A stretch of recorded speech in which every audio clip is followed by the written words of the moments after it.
Dan sebaiknya untuk para pejabat di negara ini untuk lebih mengevaluasi diri ya. Karena Indonesia itu negara berkembang, seharusnya anggaran-anggaran itu bisa digunakan sebijak mungkin supaya tidak terlalu sering minus APBN. Indonesia mengalami masa-masa yang cukup chaos ya, cukup menegangkan akhir-akhir ini mulai tanggal 25 Agustus sampai tanggal 2 September tahun 2025, di mana terjadi demonstrasi besar-besaran bukan hanya di Jakarta aja, melainkan sudah terjadi di beberapa wilayah di Indonesia.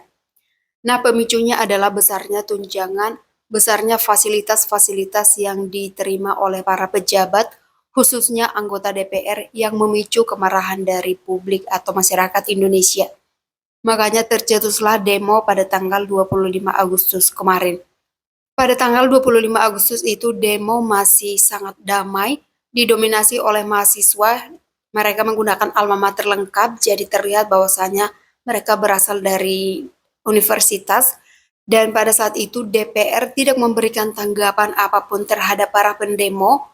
Nah, mereka itu memilih untuk diam, stay di dalam gedung, atau bahkan mungkin tidak datang bekerja pada hari itu ya. Jadi tidak ada respon daripada DPR tentang keluhan-keluhan daripada pendemo ini. Biasanya dalam setiap demonstrasi itu selalu ada aja kelompok ataupun orang-orang yang memang ingin membuat kekacauan dalam demonstrasi ya. Kelompok-kelompok ataupun provokator supaya demonstrasi ini menjadi kacau. Nah, pada saat demonstrasi itu, beberapa hari kemudian muncullah kerusuhan-kerusuhan seperti pembakaran gedung DPRD, kemudian pembakaran rumah dinas, pembakaran makobrimob, pembakaran halte bus, dan juga banyak sekali fasilitas umum yang telah dibakar oleh massa. Dan telah diketahui bahwasanya mereka adalah provokator yang memang sengaja untuk membuat kekacauan. Nah, karena adanya provokator ataupun orang-orang yang anarkis ini, akhirnya demo ini menjadi melenceng yang tujuan awalnya itu adalah meminta kejelasan dari DPR ya, supaya tunjangan-tunjangan itu dikurangi, supaya lebih memperhatikan kehidupan rakyat. Akhirnya melenceng menjadi kerusuhan yang terjadi di beberapa daerah. Dan tindakan ini tentunya sangat merugikan Indonesia karena jika fasilitas umum seperti halte bus, seperti Makobrimob, kantor polisi, gedung DPRD maupun rumah dinas rusak atau terbakar, nanti untuk pembangunan kembali atau renovasi itu pasti menggunakan uang dari APBN ya. Jadi nanti negara pasti akan menanggung banyak sekali kerugian dari tindakan anarkis yang dilakukan oleh para provokator ini.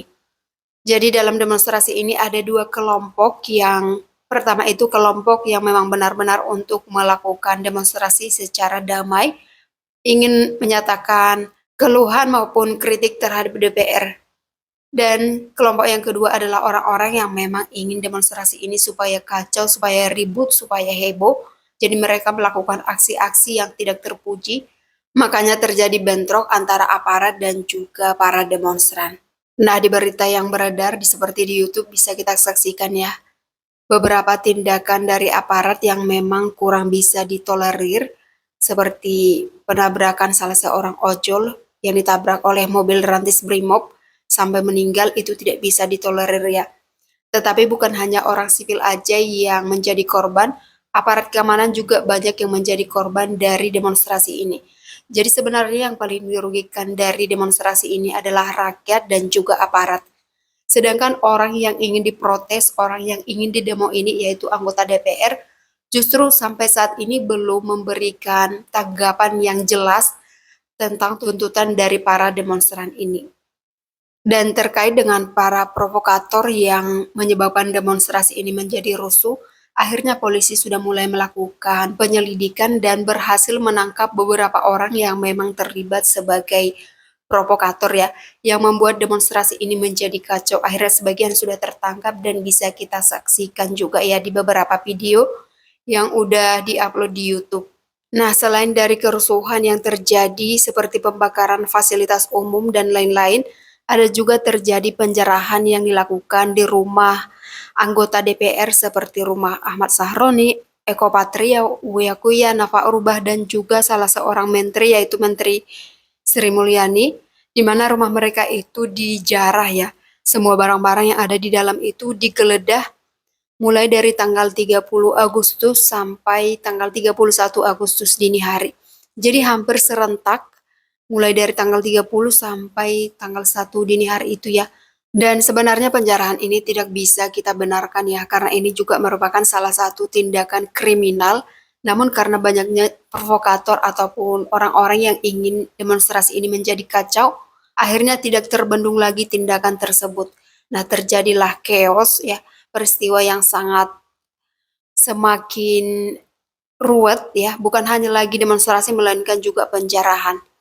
Tetapi ada juga orang-orang yang sudah diamankan akibat penjarahan ini sudah ada diamankan oleh kepolisian. Jadi buat orang-orang yang melakukan penjarahan itu sebaiknya hati-hati. Barangkali nanti ke depannya dilakukan penelusuran oleh kepolisian kemudian ditangkapi ya satu-satu orang yang melakukan penjarahan tersebut.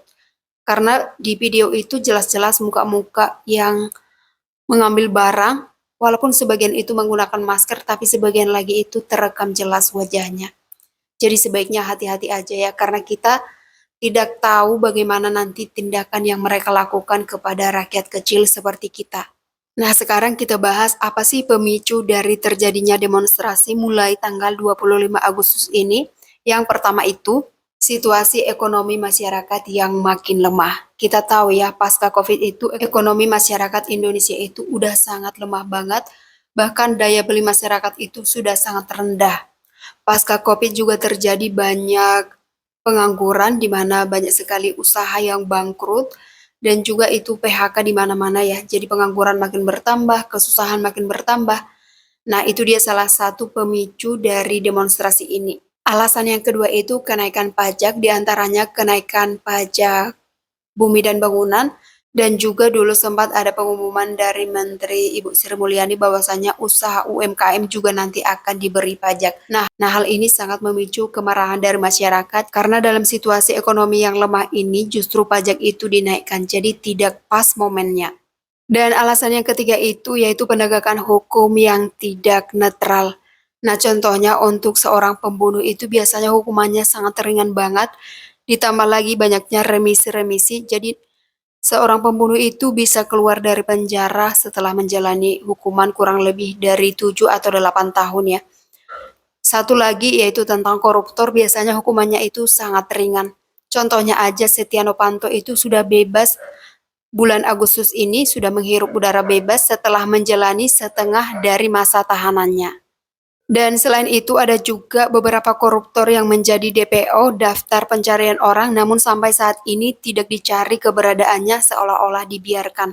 Jadi hal ini juga yang memicu kemarahan dari masyarakat. Nah, alasan yang keempat itu besarnya tunjangan dan juga fasilitas-fasilitas yang diterima oleh para pejabat khususnya anggota DPR. Jadi sudah kita saksikan sebelumnya ya, berapa tunjangan dan juga fasilitas yang diterima oleh para pejabat. Ini sangat kontras banget, ini sangat berlawanan banget dengan keadaan Indonesia saat ini, di mana masyarakat saat ini sangat krisis banget, sedangkan para pejabat itu sangat berlebih-lebihan dalam menggunakan uang yang berasal dari APBN ya.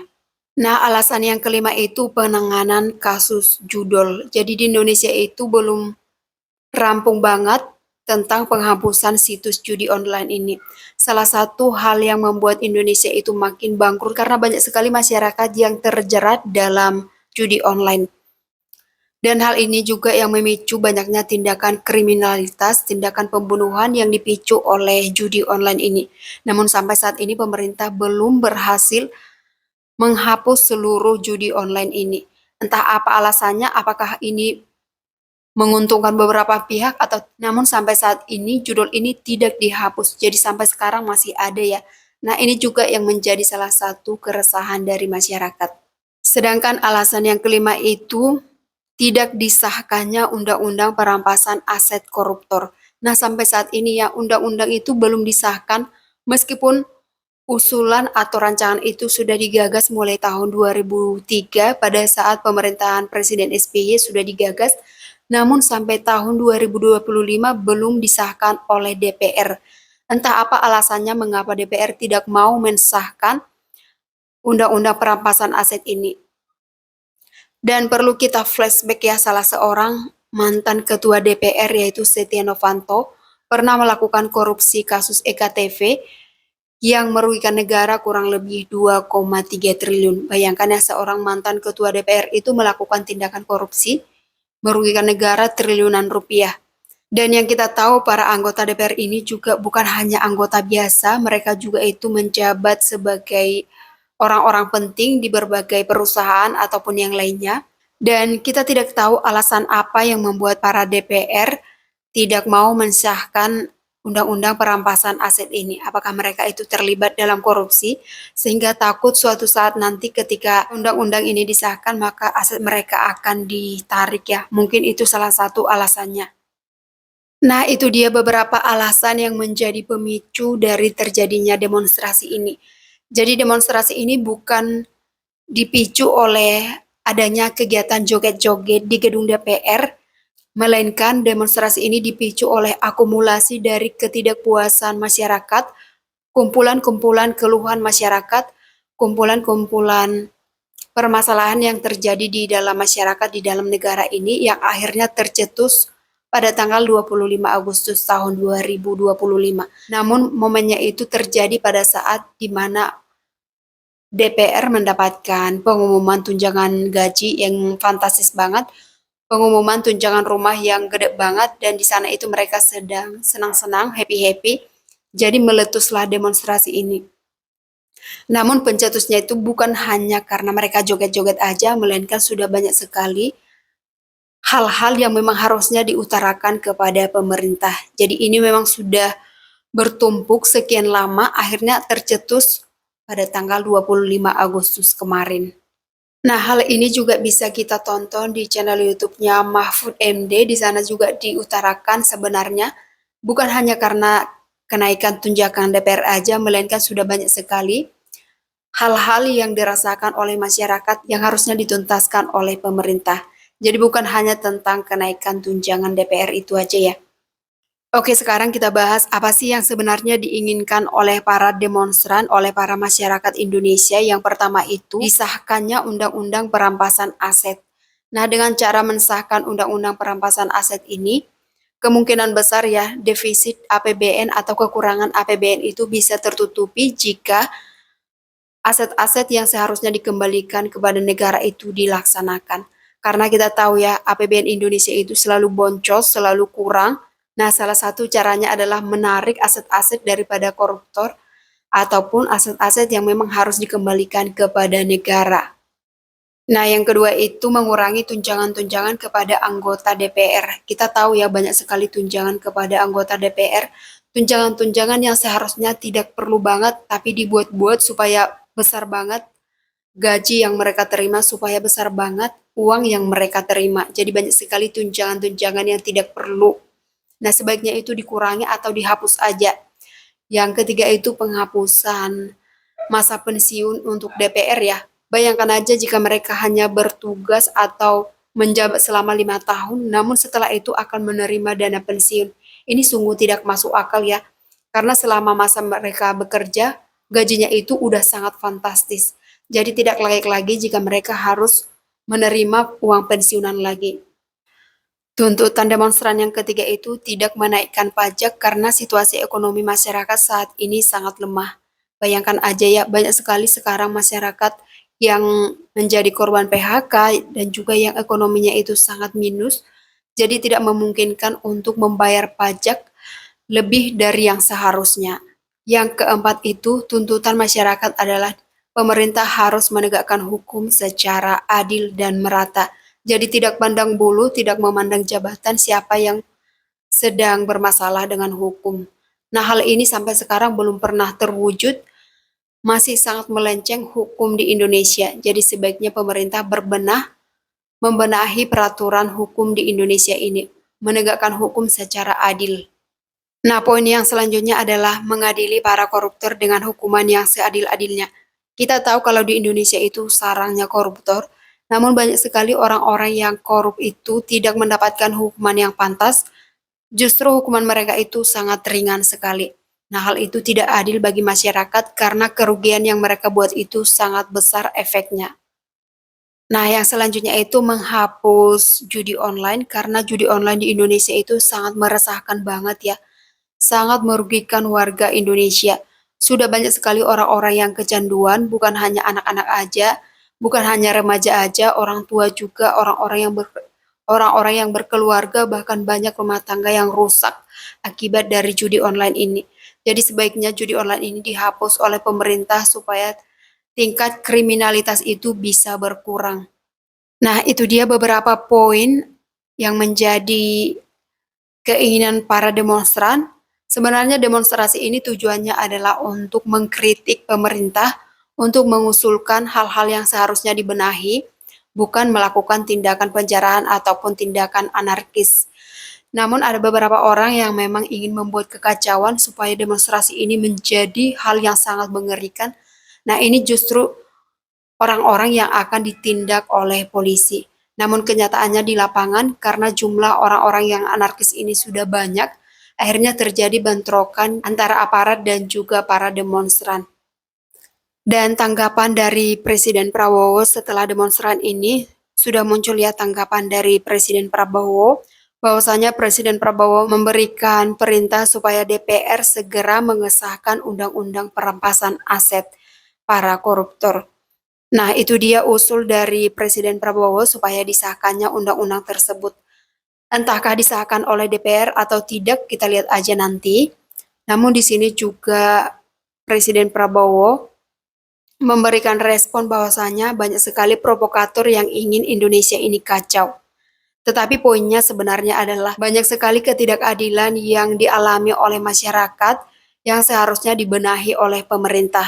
Nah, itu dia seharusnya poin yang menjadi pemikiran atau menjadi bahan diskusi oleh para pemerintah ya. Kalau tindakan anarkis ini sebenarnya hanya tindakan sekelompok orang yang membuat kekacauan. Nah, itu dia rangkuman dari peristiwa yang terjadi mulai tanggal 25 Agustus hingga tanggal 2 September di mana demonstrasi berlangsung kurang lebih 9 hari.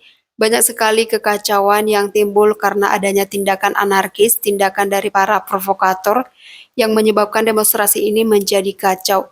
Namun sebelumnya itu ada niat tulus dari para demonstran untuk menyampaikan kritik dan saran kepada anggota DPR, namun pada saat itu tidak ada respon. Akhirnya situasi ini dimanfaatkan oleh orang-orang yang tidak bertanggung jawab untuk membuat kerusuhan. Makanya akhirnya demo menjadi melenceng, akhirnya merambat kepada penjarahan, pembakaran, dan juga hal-hal yang tidak sepantasnya. Dan ternyata demonstrasi yang terjadi di Indonesia ini sudah sampai disiarkan di media-media luar negeri, bisa kita lihat juga di YouTube ya. Contohnya The First Post sudah memposting tentang kekacauan yang terjadi di Indonesia. Karena sangat trending banget, sangat viral banget. Meskipun ada satu kebijakan di mana live streaming di TikTok itu disuspend ya, jadi tidak bisa lagi digunakan setelah beberapa hari. Namun berita ini sudah sampai ke luar negeri. Hal ini sangat merugikan Indonesia di mana image Indonesia itu akan semakin buruk di mata luar negeri. Nah, hal ini juga bisa mempengaruhi ekonomi Indonesia di mana mungkin para investor itu akan tidak begitu menyukai Indonesia sebagai target investasi. Nah, itu dia ya. Sekarang ini tanggal 3 September 2025, entah masih ada demo atau tidak, yang pasti tuntutan dari masyarakat ini belum dirampungkan oleh DPR, belum benar-benar dibahas secara serius. Semoga aja nanti ada tanggapan serius dari para pejabat dan juga anggota DPR ya, supaya keresahan maupun ketidakadilan yang terjadi di dalam negara Indonesia ini bisa diperbaiki. Dan sebaiknya untuk para pejabat di negara ini untuk lebih mengevaluasi diri ya. Karena Indonesia itu negara berkembang, seharusnya anggaran-anggaran itu bisa digunakan sebijak mungkin supaya tidak terlalu sering minus APBN. Karena kalau dipikir-pikir Indonesia itu bukan negara maju, melainkan negara berkembang yang utangnya itu udah banyak. Jadi memang tidak pantas bagi para pejabat maupun anggota DPR untuk berfoya-foya menggunakan APBN negara. Jadi memang tidak pantas ya. Karena kita ini negara yang banyak utang, jadi sebaiknya lebih berhemat menggunakan anggaran itu sebijak mungkin. Nah, itu dia ya, semoga pemerintah kita lebih serius menanggapi apa sebenarnya yang menjadi permasalahan di negeri ini. Nah, itu dia bagaimana komentar kamu, tuliskan di bawah. Terima kasih.